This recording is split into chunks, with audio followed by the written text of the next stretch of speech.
네, 명태균 씨의 국가산단 개입이 그 정황이 보도로 나온 것 같습니다.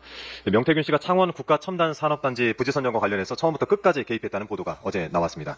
이 과정에서 명태균 씨가 창원시 고위 공무원들로부터 최소 5번 이상 공식 보고를 받았다라고 합니다.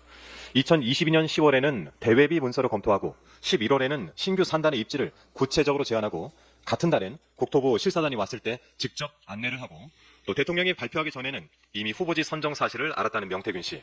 한 사람의 민간인이 했다기엔 그 활약이 지나치게 화려합니다.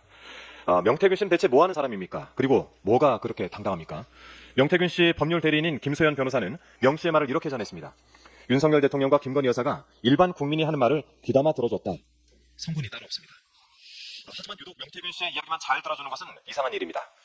한동훈 대표 말은 귓등으로도 안 듣고 거리에선 국민이 대통령 자격을 물어도 대답을 하지 않으면서 명태균 씨와는 공천도 얘기하고 사과도 주고받고 윤석열 대통령은 지난 대국민 담화와 기자회견에서 창원 산단을 포함해 10몇 개의 국가 산단은 제 대선 공약이었었다. 이렇게 말했습니다. 자신의 공약을 이행하기 위해서 창원 산단을 비롯한 국가 산단을 꽂아주었다. 라고밖에 해석할 수 없는 발언인데 국민께 거짓을 구한 것이 아니라면 이것은 중대한 실토입니다.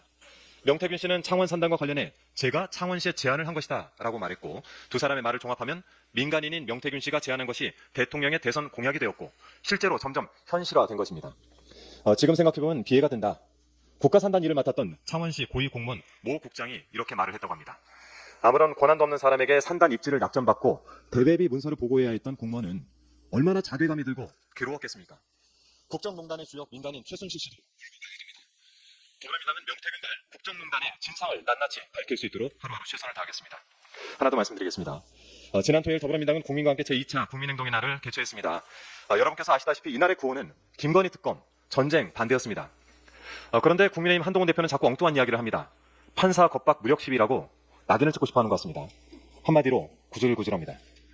우리가 모인 것이 어떤 판사를 어떻게 겁박한다는 것인지 모르겠습니다. 현장에 나와보지도 않았을 텐데 무력과 같은 험한 소리를 어떻게 입에 담는지 모르겠습니다. 그 무력이란 말을 경찰의 진압 행태에 갖다 붙인다면 올바른 용례가 될 것입니다. 집회에 참여하려는 노동자들과 몸싸움을 벌이고 한창민 사회민주당 대표의 뒷목을 잡아채는 것은 경찰이었던 사실을 한동훈 대표도 똑바로 알길 바랍니다. 이렇게 국민과 국회의원에게 무력을 행사한 경찰에게는 혹시 할 말이 없습니까? 그리고 명색이 여당 대표가 되어서 그렇게 뒤에 숨어서 말도 안 되는 소리로 자꾸 무력 시위나 해서야 되겠습니까? 이제 정치인으로서 결단이란 걸 한번 해보시길 바라겠습니다. 온 국민은 김건희 특검과 전쟁을 반대하고 있습니다. 이상입니다.